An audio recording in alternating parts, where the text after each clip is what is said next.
नमस्कार, news net में आपका बहुत बहुत स्वागत है और मैं हूं सुरेश झा। दिल्ली के मुख्यमंत्री अरविंद केजरीवाल का अजीब तरह का करैक्टर है। जब वो सत्ता में नहीं थे, सत्ता से बाहर थे, जब वो आंदोलनकारी थे, तो उनके जो थे वादे बड़े निराले होते थे, बड़े अनोखे होते थे और जिसे सुनकर लोगों को लगता था कि जब वो सत्ता में आएंगे तो राजनीति की परिभाषा ही चेंज कर देंगे। लेकिन जब सत्ता में आए, जब लोगों ने उनका बदला हुआ रूप देखा तो सभी चौंक गए। इस इलेक्शन के दौरान उन्होंने दिल्ली के वकीलों से वादा किया था और ये वादा ये था कि अगर वो सत्ता में आते हैं तो वकीलों को आर्थिक पैकेज दिया जाएगा, उनको बीमा पॉलिसी दी जाएगी, जिससे वकील खुश हो गए थे। उसके बाद वकीलों ने इनको जी तोड़ के वोट देके जिता दिया था। लेकिन जब वादा निभाने का समय आया तो अरविंद केजरीवाल अपने वादे से मुकर गए। खैर चलिए, कोई बात नहीं, वादा तो मुकरने के लिए होता है और पॉलिटिक्स में जो है ये एक बहुत छोटी बात है, ये तो होता ही है। उस बीच कोरोना आ गया। कोरोना काल के दौरान जो दिल्ली के वकीलों की जो हालत हुई वो पूरे देश ने देखी, क्योंकि आर्थिक तंगी की वजह से सिर्फ वकीलों ने नहीं, तमाम कई लोगों ने, जिनके पास खाने तक के लिए वो पैसा नहीं था, यानी जो भी था, बड़ी आर्थिक तंगी में कई लोगों ने सुसाइड कर लिया। लेकिन अब बात आती है वकीलों की। वकील भी एक ऐसे पेशे से जुड़े हुए हैं, पढ़े लिखे पेशे से जुड़े हुए हैं, जिनकी आर्थिक हालत बहुत ही ज़्यादा खराब हो चुकी थी। अब इस दौरान एक बहुत ही अच्छी पहल की है। अब ये दिल्ली हाईकोर्ट के आदेश के बाद दिल्ली सरकार ने माना है कि उन्होंने जो पुराना वादा किया था वकीलों को बीमा पॉलिसी देने की, अब उस पर उन्होंने स्वीकृति दे दी है। लेकिन उनकी इस बात पे कितना भरोसा किया जा सकता है, इन तमाम विषयों पर हमारे साथ बातचीत करने के लिए मौजूद हैं दिल्ली हाईकोर्ट के एडवोकेट हैं रवि। आइए इनसे बातचीत करते हैं। रवि, क्या कहेंगे कि दिल्ली के मुख्यमंत्री अरविंद केजरीवाल ने जो वादा किया था कि तमाम जो दिल्ली के वकील हैं उनको बीमा पॉलिसी दी जाएगी, टर्म पॉलिसी दी जाएगी, इंश्योरेंस दिया जाएगा, अब दिल्ली हाईकोर्ट के बाद अब दिल्ली सरकार को उसको स्वीकृति देनी पड़ी है, तो उसमें भी कोई संशय है? सर देखिए, बहुत बड़ा संशय तो यही है कि जब आपने वादा किया था उस वक्त सिचुएशंस नॉर्मल थी। मार्च के बाद जब कोर्ट पूरी तरह से बंद हो गए और वकीलों को आर्थिक तंगी से गुजरना पड़ा और उस समय जब उन्हें इस पॉलिसी की ज्यादा जरूरत थी, आपने कुछ भी नहीं किया। आपके कुछ नहीं करने की वजह से और कोर्ट के लगातार बंद रहने की वजह से वकीलों को हाईकोर्ट का दरवाजा खटखटाना पड़ा। अगर वकीलों को हाईकोर्ट का दरवाजा खटखटाना पड़ता है और उन्हें अपने लाइफ को रिस्क पर रख के अपने परिवार को चलाने के लिए और अपने क्लाइंट्स को जस्टिस दिलाने के लिए कोशिश करनी पड़ती है, तब ये समझ में नहीं आता है कि आपके वादे को वादा कैसे कहा जा सकता है। जी, अगर आपने इसे वादा कहा तो आपने कब निभाया? जिसे कहते हैं कि चिड़िया चुग गई खेत, फिर क्या करोगे। इतने लंबे समय से जिन वकीलों ने आर्थिक तंगी के कारण सुसाइड किया, जिन्हें कोरोना हुआ और उनके पास आर्थिक तंगी, कोर्ट बंद और पैसे भी नहीं कि कोरोना का इलाज करा सकें, उन वकीलों का आप क्या कहेंगे? आज भी आपने यही कहा है कि कैबिनेट की मंजूरी दी है, बट आपने अभी तक इसे इम्प्लीमेंट क्यों नहीं किया? 30 नवंबर का जब डेट हाईकोर्ट ने दिया तो 30 नवंबर का ही वेट क्यों करना? अगर आपको अपने वादे पे इतना ही गुमान था, आप इतने ही अपने वादे को मानते, आपको वकीलों से इतना ही प्रेम था, तो आपने इसे 30 नवंबर के पहले ही करने की क्यों नहीं कोशिश की? यानी दिसंबर से लागू होगा ये? दिसंबर से ही क्यों लागू होना चाहिए? कोर्ट लॉकडाउन में मार्च से ही चल रहा है, उसके बीच में आपको वकीलों का ख्याल क्यों नहीं आया? आपको ये नहीं ख्याल क्यों नहीं आया कि देश की जनता किस तरीके से, दिल्ली की जनता किस तरीके से सफर कर रही है क्योंकि वकील कोर्ट नहीं जा पा रहे? आप वकीलों को कोर्ट में भेजना चाहते हैं बिना उन्हें किसी भी तरह का प्रोटेक्शन दिए हुए।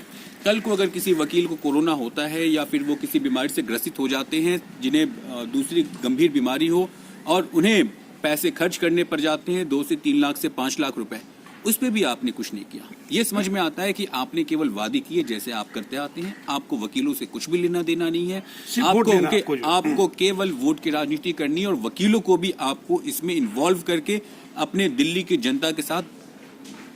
रवि, इसमें जो सबसे बड़ा जो एक पेच निकल के सामने ये आ रहा है, इसमें सबसे बड़ा पेच ये है कि जो बीसीडी है उसके अंदर करीब 37,000 वकील इनरोल है उसके अंदर, और 28,000 के लगभग वकील जो हैं सिर्फ दिल्ली में रहते हैं। उसके अलावा जो बाकी के जो वकील हैं वो दिल्ली एनसीआर में रहते हैं। और जैसा कि ये पॉलिसी लागू की गई है, दिल्ली सरकार ने कहा कि वो लोगों को जो है बीमा पॉलिसी देगी, टर्म पॉलिसी देगी, इंश्योरेंस देगी, लेकिन जो दिल्ली एनसीआर में जो लोग रहते हैं, जो वकील रहते हैं, तो वो इस दायरे से बाहर निकल जाएंगे।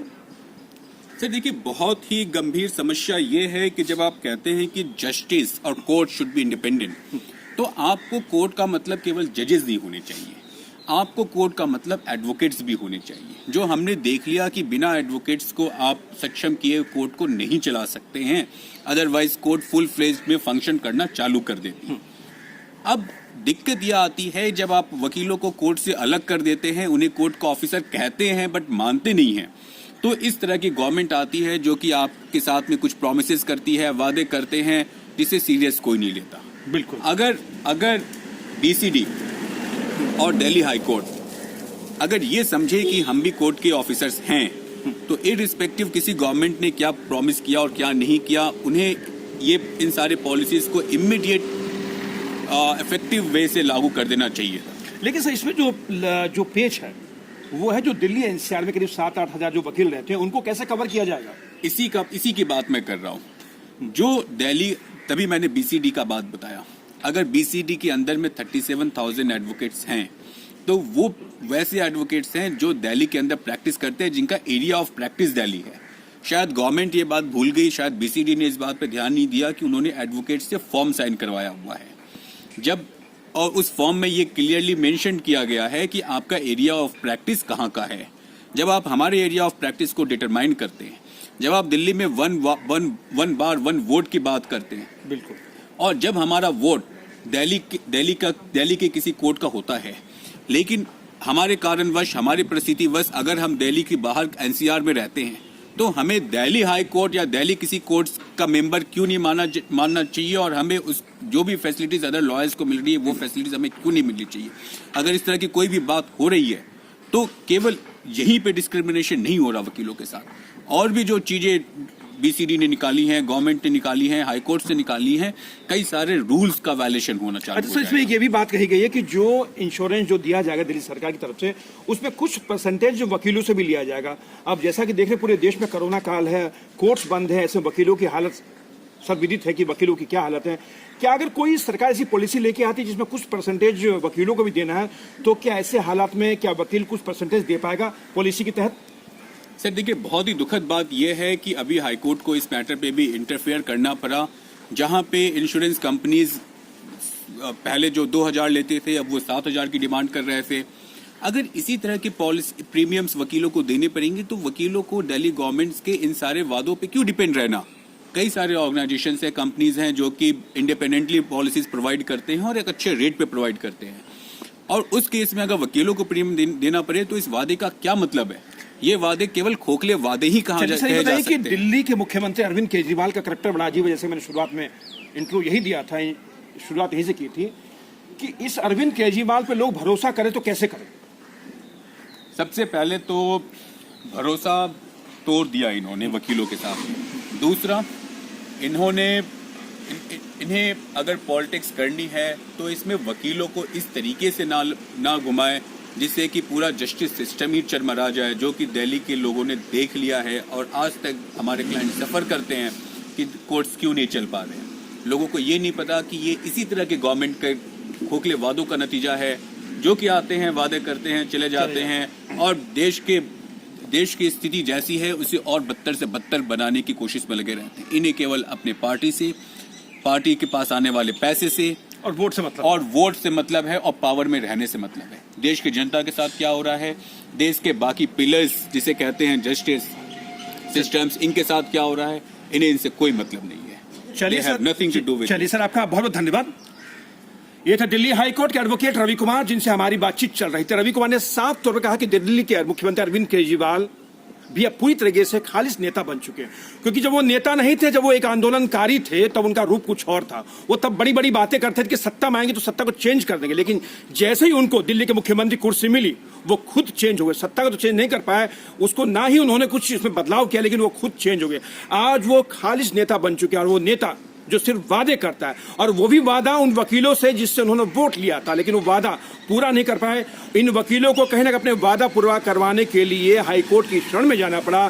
दिल्ली हाईकोर्ट ने आदेश दिया कि आपने जो वकीलों से वादा किया था उसको पूरा करें। तो दिल्ली सरकार के कल एक वकील ने एक ट्वीट किया है कि हमने इनकी तमाम मांगे मान ली है और इनको पॉलिसी दी जाएगी। लेकिन इसमें भी बड़ा ही ये पेच ये है कि जो दिल्ली से बाहर के जो रहने वाले एडवोकेट्स हैं उनका क्या होगा, उसमें कोई भी जिक्र नहीं किया गया। लेकिन सरकारी तरफ से कहना है कि जो वकील दिल्ली का है, जिसके पास दिल्ली का आधार कार्ड है, जो दिल्ली के पास राशन कार्ड है, यानी जिसका वोटर आईडी कार्ड है, उसी को वो वकील मानते हैं। और जो दिल्ली एनसीआर में वकील जो रहते हैं उनको इस पॉलिसी से वंचित रखा जाएगा। कुल मिला के देखा जाए तो दिल्ली के मुख्यमंत्री अरविंद केजरीवाल का ये शगुफा है। हालांकि इनको अभी भी भरोसा नहीं है कि दिल्ली सरकार अपने वादे पे खरी उतरेगी कि नहीं उतरेगी, लेकिन देखना है कोर्ट का ऑर्डर है। अब कोर्ट के ऑर्डर को हमारे जो माननीय नेताजी हैं अरविंद केजरीवाल जी कितना तवज्जो देते हैं, ये आने वाले वक्त में ही पता चल पाएगा। कैमरा पर्सन राहुल के साथ सुरेश झा, न्यूज़ नेट, दिल्ली।